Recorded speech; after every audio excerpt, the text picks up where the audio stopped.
Friends, நான் இப்போ பொள்ளாச்சிக்கு மிக அருகாமையில் அமைந்துள்ள ஆனைமலைங்கிற இடத்துக்கு தான் வந்திருக்கிறேன். பொள்ளாச்சிலேருந்து வந்ததையுமே முன்னாடி பார்த்திங்கன்னா ஒரு ஜங்ஷன் இருக்கும். அந்த ஜங்ஷனில் வந்து திருமூர்த்தி மலை அப்படின்னு லெஃப்ட்டில் மென்ஷன் பண்ணியிருப்பாங்க. அந்த வழியே கொஞ்சம் தூரம் கிட்டத்தட்ட ஒரு 50 மீட்டர் வந்தீங்கன்னா ஒரு பாலம் இருக்குங்க. அந்த பாலத்துலேருந்து கொஞ்சம் கீழே இறங்குனீங்கன்னா வந்து இந்த இடத்த அடையலாம். அவ்வளோ ஒரு சூப்பரான, அமைதியான, அழகான, மனதுக்கு இதமான ஒரு இடம்னு சொல்லலாம். அவ்வளோ சூப்பராக இருக்குங்க. சுற்றிலும் அந்த கூடிய காட்சிகளையும் அந்த நீரோட்டங்களையும் பாருங்கள், அவ்வளோ அமைதியாக இருக்குது. பார்க்குறக்கு அவ்வளோ ரம்மியமாக இருக்குது. அந்த ஓரத்துலலாம் பார்த்திங்கன்னா ரொம்ப ஆழமே இல்லை, ஒரு முழங்கால் அளவு தண்ணி தான் இருக்குது. நிறைய பேர் துவைச்சிட்டு இருக்கிறதையும் பார்க்கலாம். நான் உள்ளே இறங்கி பார்த்தேன்.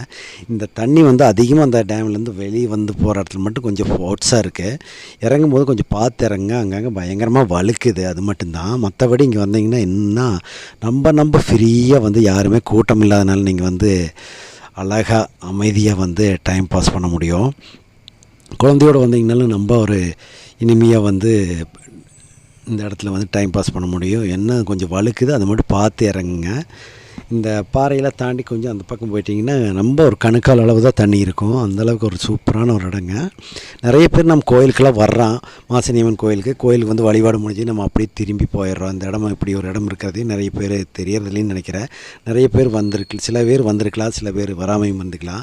வராமல் கண்டிப்பாக இனிமேல் இந்த இடத்த வந்து ஒருவரையாவது வந்து விசிட் பண்ணி பாருங்கள். அவ்வளோ ரம்யமாக, மனதுக்கு அவ்வளோ இதமாக இருக்குது. ஓகே ஃப்ரெண்ட்ஸ், இந்த வீடியோ பிடிச்சிருந்தால் மறக்காமல் லைக் பண்ணுங்கள், ஷேர் பண்ணுங்கள், சப்ஸ்கிரைப் பண்ணுங்கள்.